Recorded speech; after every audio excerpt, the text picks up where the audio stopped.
One of the issues you might see is RAID is not found. Well, that's not good if you're booting to the RAID array. That means you can't boot to Windows or whatever operating system you're using. So if the RAID array can't be found, you're going to want to check a couple things. First, you're going to check the RAID array in the firmware. And that firmware could be in your UEFI or BIOS if your motherboard supports hardware-based RAID, or it could be a separate RAID adapter, like an Adaptec or a different card that runs the connections and takes care of all the processing for that data. So you want to access that firmware to see if the array is still functional. Now, if it's in the motherboard, well, you have to go into the motherboard BIOS or UEFI, press F2 or delete to get into that BIOS. If it's a RAID adapter, you might have to press a separate key like Control I or something to get into that. And by the way, the RAID adapter card's firmware usually boots before. It usually shows up on the screen before the motherboard of BIOS. So keep that in mind, and you might not have much time to actually catch that. But once you get into that firmware, wherever it's located, you want to see if that array is still functional. So you want to check those drives. It might be that the RAID 1 mirror is broken, and you have to replace one of the drives and then copy the data back over to reestablish the mirror. It could be that the RAID 5 array has failed because one drive has failed for whatever reason. And in that case, you'll have to replace that drive and then rebuild the array from the parity data, or usually the better bet is to restore the data from backup. So here we'll show an example of a RAID array or just a RAID adapter that cannot be found. Here I have one of my servers, and it can run RAID, but it's not right now. So we have to troubleshoot that. And so what I'm going to do is go to Advanced, go down to SATA Configuration, and press Enter. Now you'll see this setting here, SATA Mode Selection. The default is AHCI, which is what you use if you're just working with SATA drives in their regular state with no RAID at all. And so you can boot off of this drive and you can see other drives and so on. But if you want to use RAID and actually be able to access the RAID adapter and create RAID arrays, then you have to press Enter and change it to RAID. That's for this particular motherboard. So different BIOS programs, different UEFI and BIOS programs will have different settings and different navigation to that setting. This is just one example, and it's just for SATA drives. But you may say, well, what happened here? Well, generally, you would set it to RAID, and you would set up the RAID array. But let's say someone reset the BIOS to defaults, or they flashed the BIOS with an update. That might also set it to the default at AHCI. That's the default setting here. So then you just lose access to the RAID array. So we'd actually have to turn this on and save those settings in the BIOS. Then we could access the RAID utility. So we'll do that now. We'll do F4 to save and exit. Yes. That's going to restart that server. And at some point, we'll get the option to access the Intel storage utility by pressing Control I. And sometimes that's just after the initial BIOS. Sometimes it's before the BIOS if you have a separate card. It depends. So we'll wait for that. Here we go. Control I to enter the utility. Got to get in fast. And so here we are. We're into the RAID utility. Now, you wouldn't even have that option to press Control I to get into the Intel Rapid Storage Technology Enterprise RAID utility if it was set to AHCI. You wouldn't have that ability at all. So first you have to set it to RAID. Now, this is a double problem. This is two problems for the price of one. A double whammy. Not only was this reset and we couldn't even access RAID or get to the RAID utility, but we see there's a RAID 1 mirror here that has been degraded. That's a bad sign. That means that we don't have a RAID 1 mirror anymore. In fact, we only have one disk that's a member disk here. And that's because I took out the other disk. I took out the other drive. It was indeed a RAID 1 mirror with two 1 terabyte Western Digital drives, but I took that one out, so now it shows it as degraded. You might also see a message such as broken or what have you. So this is where we'd go to reset that, but now we'd say, hey, it doesn't even see the other drive. So we'd have to figure out what the reason is for that. Maybe it got disconnected. Maybe the drive was removed. Maybe the SATA connector is just loose. So we'd have to get that connected, get that other drive in there, and then reestablish the mirror and make sure that it is functional and established. So that's where you'd go to make those modifications. So again, what we had here was we had a double error. We had a double issue.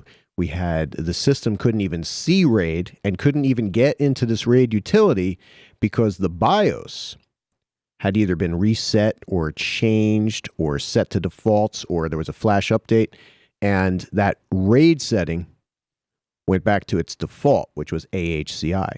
And then the second problem, once we get in here, we see that the mirror has been degraded because one of the disks is missing. This 120 gig drive, that's a non-RAID disk. That was never part of the mirror, but this one is. And the other disk is missing, so you got to figure out what the problem is with that. So that's one example of some RAID troubleshooting that you do on the hardware side. So here we have another image of another system where we have two Intel drives, each 120 gig, and you can see that it says non-RAID right now. We're in the Intel RAID utility, but there is no RAID volume. None are defined right now, so that's another thing you might see, where for some reason the RAID volume is missing, and you'd see non-RAID disk. So for both drives, which are, they are identical drives that look like they should be part of a RAID 1 mirror. So that's something else. And I excuse the image here, but this is a real image of a data mirror using the same type of utility. RAID 1 750 gigs was used for this, and the status is normal. That's what you want to see here. And we have the two member disks here. So two 1 terabyte drives, but we're only using 750 gig of that 1 terabyte for this RAID 1 mirror, and status is normal. So that's an example. Now, this is all hardware-based stuff that I'm showing, and that's the way to go. Generally, you don't want to go with software-based RAID. You want to go with something that is firmware controlled and outside of the operating system that you're using, like Windows or Linux. So remember, the best way to run RAID is hardware-based. And before we continue with some of the issues, you definitely want to remember your RAID levels, especially RAID 1 mirroring, where you have two drives that are connected to one controller, identical drives, and the data is mirrored to both drives. And then also RAID 5 striping with parity, where the data is striped across, and the parity information is striped across as well. And RAID 1.0, which combines RAID 1 mirroring with regular striping without parity. And you might want to remember MTBF, mean time between failures. And you want to be able to define how many failures per million, or mean time between failures for your RAID arrays. But definitely know your RAID levels. That's a little review right there. But let's get back into some of the issues that you might see. But you also want to check the physical connections of the drives to the RAID card or to the motherboard. Make sure that everything is secure. Verify the data connection and the power connection, because either could cause a RAID failure. So if the RAID array cannot be found, make sure that you check all the connections. Make sure that you check the array in the firmware. And the other possibility is RAID just stops working, and it might stop working and you can't get into the operating system if you're booting from a RAID array. Or it could be that you're storing data on the array and it suddenly stops working as you're working in Windows.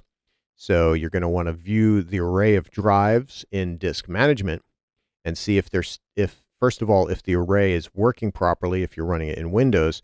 Otherwise, it'll just show up as one volume letter in disk management, and you want to see if that's healthy or not. Then take it further and access the firmware and analyze each drive.